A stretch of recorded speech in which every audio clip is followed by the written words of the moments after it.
Hello, my dear listeners. I am glad to welcome you to my channel. Thank you very much for your reviews and comments that you leave after listening to my stories. I am very pleased to read them. Thank you very much. What else do you want from me, Andre? Irina's voice sounded like a broken violin, each note of which was saturated with fatigue. After the divorce, there was nothing left between us. We are strangers, you understand? Strangers. Well, try to guess what I need. A poisonous grin slid into Andre's voice. I'll give you 3 tries. Like in a fairy tale. Irina closed her eyes and took a deep breath. The last thing she wanted was to waste her exhausted nerves on stupid games with her ex-husband. But, knowing his ironclad stubbornness, realizing that he would not leave her alone so easily, she spoke with Dedalani's indifference. There's nothing to guess about. She was mechanically twirling a strand of hair around her finger, as she always did when she was nervous. Do you want me back? You're just wasting your time. There was such a mocking laugh on the other end of the line that a chill ran down her spine, as if someone had run an ice cube down her spine.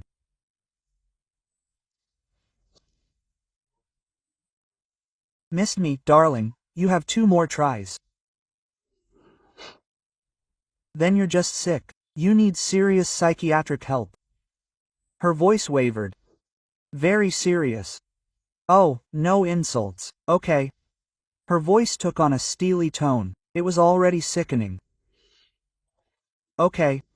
Irina rubbed her temple, feeling a migraine coming on. The last option. You're stroking your vanity and getting revenge on me for filing for divorce. You enjoy making me lose my temper, watching me get angry, nervous, losing control. That's the only explanation for your reluctance to leave me alone. Her only response was short Gutki. Andre threw down the phone as if something had burst out of him. Irina, gathering her courage, typed a short message. It seems that 3 options have merged in you at the same time. Listen to me carefully, Andre. If you do not disappear from my life, I will be forced to take serious measures. And believe me, you will not like them at all. After that, she decisively blocked his number, as if deleting an old, but sickeningly boring melody from her life. 25 years Bok. And a month ago, Irina and Andre broke up, like 2 ships tired of an endless storm. Many reasons had accumulated, but the main one, like a poisonous weed, strangled all life in their relationship: his painful pathological jealousy. Even during their first dates, when the world seemed painted with watercolors and strewn with compliments, Andre was jealous of her every lamppost. Back then, young and naive, she found it even touching, almost romantic. She thought that the stamp in his passport would be a magic spell that would pacify his inner demons. He would see her devotion and find peace. How bitterly she was wrong. Everything turned into a real nightmare. At first, he methodically cut her off from social life. She, sparkling, with a sparkling sense of humor, was always the life of any company, attracting people like a magnet. This drove Andre into a rage. He returned home with thunderclouds in his eyes. "Did you see how they were all staring at you?" he shouted, throwing his jacket on the sofa. "It is impossible to behave modestly without these cheap witticisms and coquetry." When the choice became blunt, husband or friends, Irina chose first. She loved Andre and desperately tried to preserve their fragile little world. For some time, apparent calm reigned, but soon the appetites of his jealousy only grew. Andre hated the rare guests who dared to wander into their den. He was jealous of her work, where she could communicate with colleagues, men, with friends with whom she kept in touch only by phone and on social networks, with a 70-year-old neighbor, with whom she stayed 10 minutes longer than usual, helping to carry heavy bags, and even with her own children. Quote, "Am I not enough for you?" he asked with a poisonous smile when she complained about their hermit life, about how they had become recluses cut off from the world. The point of no return was passed at the moment when the truth about Andrei's betrayal burned Irina's heart. His work as a long-distance truck driver with a kaleidoscope of roads and fleeting encounters was not betrayal in his perverted understanding. Irina saw it as an indelible stain on the canvas of their marriage. Filing for divorce, she threw words full of bitterness and disappointment in his face. "I can no longer breathe the same air as your bed and hypocrisy." Andrei resisted, clung to the elusive past, but the merciless machine of justice destroyed their union. After the divorce, Irina's life turned into real chaos. Quote, "What exactly is he doing, Mom?" Kirill asked worriedly. Her son, when he came to visit her, stands under the windows, bombards her with threatening letters, stalks her. Quote, "No, it hasn't gotten to physical stalking yet, thank God," Irina answered tiredly, pouring tea for her son. Although she fell silent once, remembering that he showed up the day after the divorce. "The fact that the neighbor was nearby saved me. I don't know how it would have ended if I hadn't been alone." "So what is he doing?" Kirill did not back down, carefully peering into his mother's sunken face. Irina put the cup down and folded her arms over her chest, as if defending herself. "Calls, constantly calls from some unknown numbers and pours buckets of dirt on me." Her voice trembled, threatens, insults, says all sorts of nasty things. Quote, "Well, this is not enough to hold him accountable," Kirill confidently stated, taking a sip of tea. "What is there? Even if he were to openly pursue you, it would be almost impossible to achieve justice. That's only in the movies. Personal inviolability, violation of personal boundaries, and immediately a restraining order. In life, everything is different. And with us, as always, if there's a body, there'll be a case." Irina smiled bitterly. There was no trace of joy in her voice. Kirill nodded silently, as if digesting what had been said, and a shadow of thoughtfulness lay across his face. Quote, "Do you want me to talk to him?" he suggested, breaking the protracted silence. "Like a man." Irina shook her head skeptically, examining the tea leaves on the bottom of her cup. "I don't think it will change anything. You know my father, if he gets something into his head, he'll shut the hell up. But I think it's worth a try," Kirill insisted. "Let him at least know that I'm on your side, and not standing aside while he terrorizes you." Kirill's face suddenly lit up, and he flashed Irina a smile. "By the way, Mom, since we're talking, I'm inviting you to the housewarming the day after tomorrow. Will you come?" "I don't know," she answered uncertainly, looking away. "We'll see." Having learned a little later that people close to their family would be at the party, Irina was suddenly overcome with anxiety, as if she had been doused with ice water. She hadn't appeared in public. It was strange to even think about using this expression. For an eternity. Was it even worth getting out of her protective shell for this party? After all, she could visit her son any day. Quote, "That's right, don't go," grumbled a corrosive inner voice. She had lived as a hermit for so many years. Why break the usual way of life now? This voice was frighteningly similar to Andrei's. Realizing this, Irina shook her head, driving away the obsession. Kirill, like herself once, was the life of the party. However, the housewarming turned out to be intimate, almost homey. "My studio simply physically cannot hold more than 8 people," he joked, meeting his mother at the threshold. And I don't have much furniture yet. Among the invitees were not only old family friends, but also Kirill's colleagues. Irina, who had already felt the onset of neurosis from a long seclusion, unexpectedly for herself dissolved in this atmosphere of relaxed fun. Almost immediately, Irina's gaze caught on one of her son's colleagues, a middle-aged man with an intelligent face and a neat goatee. He stood out noticeably in age among Kirill's young friends, but everyone addressed him simply by his first name, Pavel. Noticing that only pomegranate juice was splashing in his glass, Irina mentally dubbed him the driver. She, on the contrary, succumbed to the hedonic rapture, savoring her second glass of her favorite semi-sweet Riesling. In the years when Andrei ruled her life, such liberties seemed like an unrealizable fantasy. "Goodbye, Savannarova," she whispered under her breath, as if the shadow of her ex-husband had momentarily spoiled the holiday. "I see that your life has had its own renaissance," Kirill's voice reached her as he approached her unnoticed. It was clear from his sly smile that he had heard her muttering. "Well, in a sense," Irina nodded.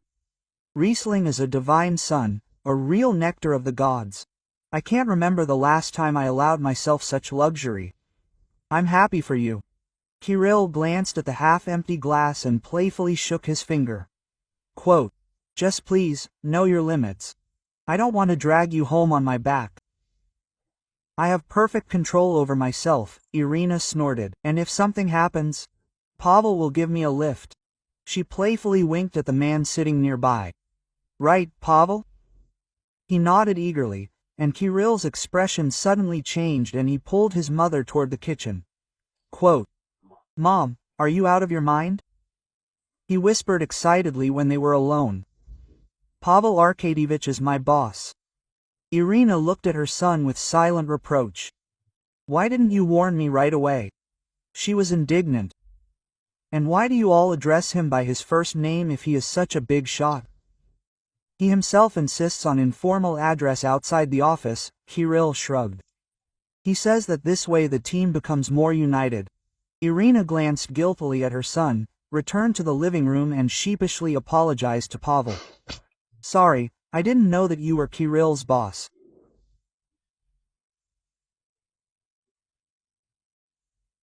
"Yes, everything is fine," he smiled in response, and good-natured wrinkles gathered in the corners of his eyes. "I will be happy to give you a ride if necessary." "Thank you, of course, but you shouldn't worry," Irina muttered, blushing. "I'll call a taxi." "Where do you live?"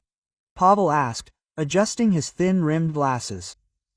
Irina named the area and the street, and he, smiling even wider, concluded, "Well, then we are definitely on the same route." Meeting her distrustful gaze, he gently explained, "I live literally in the next block. It would be strange not to offer you a ride." Quote. Irina still felt a slight blush of embarrassment on her cheeks, but his casual conversation, like a calm stream, gradually carried her away from the awkwardness. And suddenly, like a bolt from the blue, a shrill doorbell rang. "Are you waiting for anyone else?" one of the guests asked in surprise. A fragile girl with bright hair. "No, it seemed like everyone was here." Kirill frowned and got up from the table. "Maybe the neighbors decided to get acquainted, but we don't seem to be making noise," another guest, a tall guy in a denim shirt, picked up. It was still childhood. And Irina was suddenly pierced by an icy needle of premonition. An inexplicable fear gripped her body, and, obeying her instinct, she exhaled. "Kirill, don't open the door." But it was too late. Kirill was already pulling the door towards himself. Soon, his son's muffled voice could be heard from the hallway. Then the front door creaked quietly, and an ominous silence fell. Apparently, Kirill had gone out onto the landing to talk. Irina felt her fingers turn white, convulsively squeezing the fragile stem of the glass with an unfinished Riesling. Her sixth sense screamed at the top of its lungs, and she felt in her gut that Andrei was standing on the other side of the threshold. Somehow he had found out about the housewarming. Somehow he had tracked her down. The guests at the table were chatting animatedly again, as if there had been no momentary lull. "Is everything okay?" Pavel asked quietly, leaning sympathetically towards Irina. "Have you turned that pale?" Yes, everything is fine," she exhaled with difficulty, as if releasing a captured bird from her chest. But the light festive mood dissipated like smoke in the wind. The promised renaissance did not come. Her Savonarola, her curse, her black man had not gone anywhere. He was looming somewhere nearby, and from this realization, everything inside was compressed into a tight knot. Soon Kirill returned.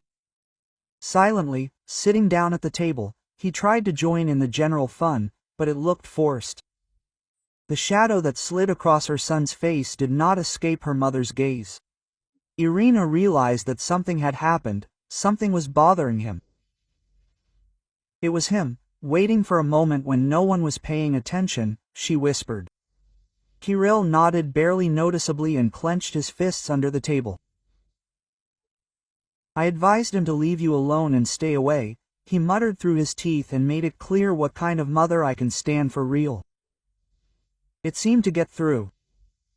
He took another sharp breath, and his eyebrows crept up to the bridge of his nose. "I won't let you go for just one. Don't even think about it."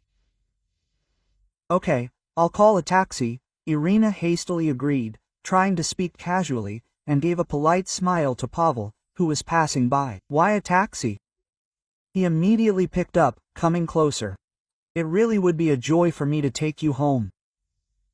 A short, almost playful squabble ensued, from which Pavel emerged victorious, despite Irina's timid objections. "It really will be safer this way," she thought, heading with him to the car. Without understanding why she had unexpectedly trusted this almost stranger, and already sitting in his spacious car, as if in confession, she told him about her life with Andrei. A wave of emotions overwhelmed Irina, choking her with uninvited tears. She looked at Pavel again, stammering an apology for her frankness. "Everything is fine." His voice was soft and full of sympathy. "I understand perfectly what you are going through." Irina noticed how his knuckles turned white as he gripped the steering wheel. There was a barely perceptible pain in his voice. Quote, "My sister's ex-husband stalked her for almost 3 years, Pavel said quietly. She was lucky that she was able to go abroad for work. The farewell was unexpectedly warm. Pavel insisted on walking Irina to the door of the apartment, and to her surprise, she did not object. From that evening on, Pavel seemed to have organically woven into the fabric of her life. They spent every weekend together.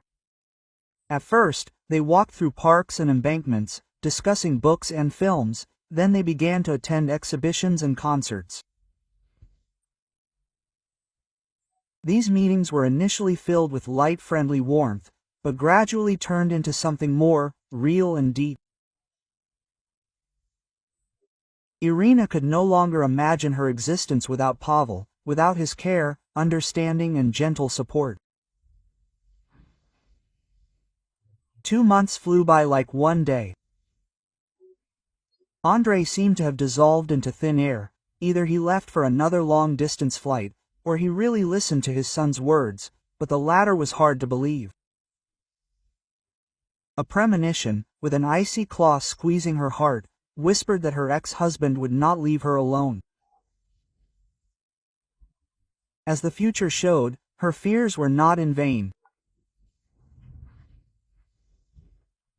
Irina, as if chained, sat in the kitchen of Pavel's apartment, where she had moved a week ago, anxiously glancing, now at the ticking clock, now at the darkening sky outside the window. 15 minutes of agonizing waiting dragged on like an eternity. Pavel's car, a reliable silver sedan, was parked alone at the entrance, but he himself seemed to have dissolved into the evening twilight. The phone was silent, plunging into a bottomless zone of inaccessibility.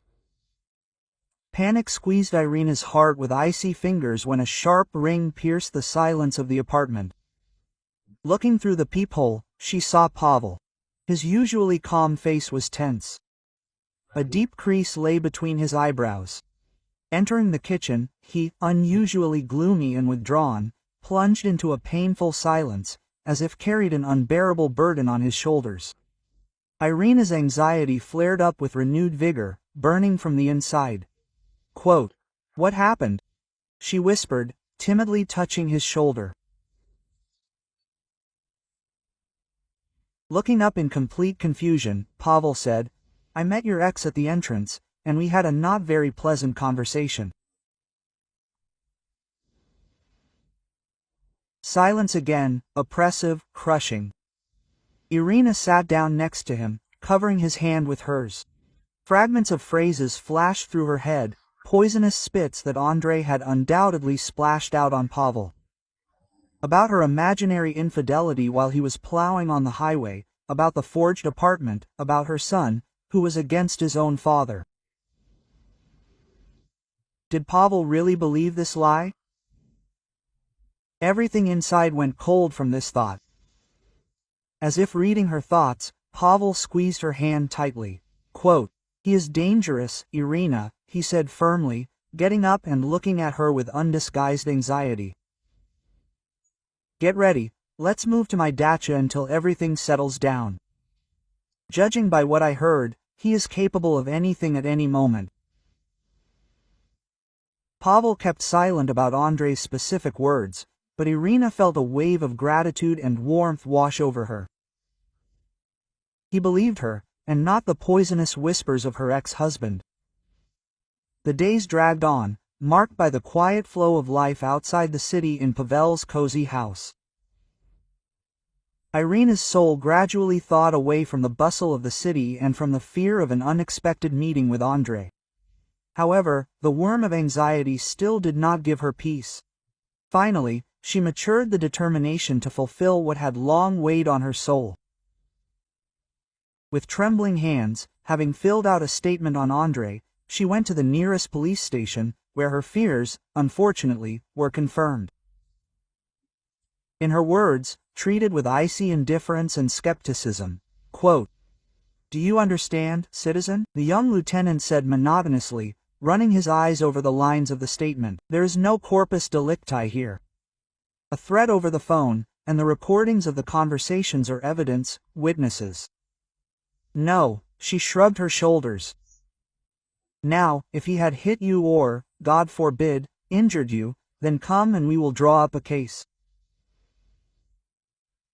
"That is, you want to say that first the irreparable must happen, and only then will you start doing something." Irina's voice trembled with indignation. "But I didn't say anything like that," the policeman snapped, simply pointing out the lack of evidence. "We are, after all, law enforcement agencies, not fortune tellers." Returning home, with a feeling of complete helplessness, Irina fell into Pavel's arms and burst into tears. Well, everything will be fine," he whispered, stroking her hair. "We'll manage. I won't leave you. Don't be afraid." Quote. Pavel begged her to take a vacation, to protect herself from work at least for a while, but Irina found no peace in inaction. Sitting at home, hiding from life because of her capricious husband, that would be capitulation. But she adored her work at the library and did not want to sacrifice it because of Andrei's madness. "I won't let him control my life again," she firmly declared. "I've had enough." The compromise was Pavel's promise to pick her up after work every day. Another week flew by. Pavel invariably met Irina, and the anxiety in her heart began to slowly subside. But one day, urgent matters with an urgent project interfered with him, and she was left without his protection. "Be sure to call a car," he insisted. "I'll try to get free as soon as possible and catch you." Irina agreed, but when she left the library, she changed her mind about ordering a taxi.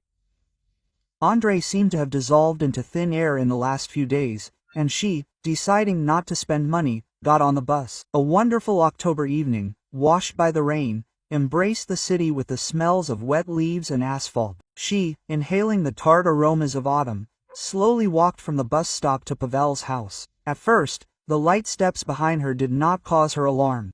You never know who is walking along the same street. But, approaching the frame of the house, Irina felt how this someone was catching up with her, accelerating his pace.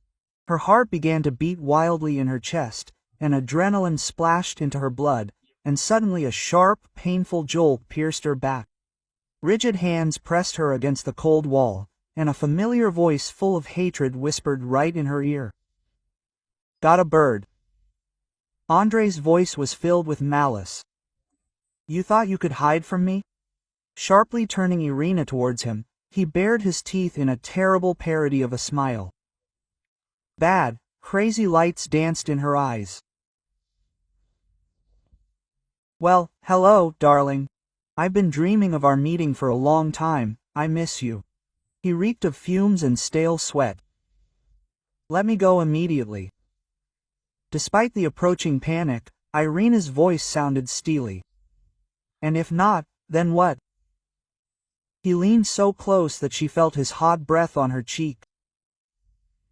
"What will you do then?" "And then I'll scream so loudly that all the neighbors will come running," she said through clenched teeth. "Scream," he whispered, clearly enjoying her fear. "Do you think someone will come to your aid?" "In our country, people prefer not to interfere." Irina screamed, putting all the force of her lungs into the scream, desperately trying to break free from his tenacious hands. In response, Andrei roughly covered her mouth with his palm, depriving her of the opportunity to call for help, and dragged her to the dark bulk of the cars parked nearby. But then, as if by magic, silhouettes appeared from the darkness at the sound of her scream. Seeing the young people running towards them, Andrei broke free with choice curses. The attempt to hide was futile. 2 young men had already blocked his escape route, and the third, with concern in his eyes, carefully led Irina to the nearest bench. Quote, "Are you all right?" he asked sympathetically. "Should I call an ambulance?" Having come to her senses a little, she recognized him as the neighbor from the lower floor. As usual, he was spending the evening with friends in the yard. Their accidental presence became a real salvation for her. Quote, "No, I don't know," Irina muttered, trying to stop her hands from shaking. "He's my ex-husband. He's stalking me." The guys called the police and an ambulance, but Irina, shaking all over from the stress she'd experienced, refused to be hospitalized.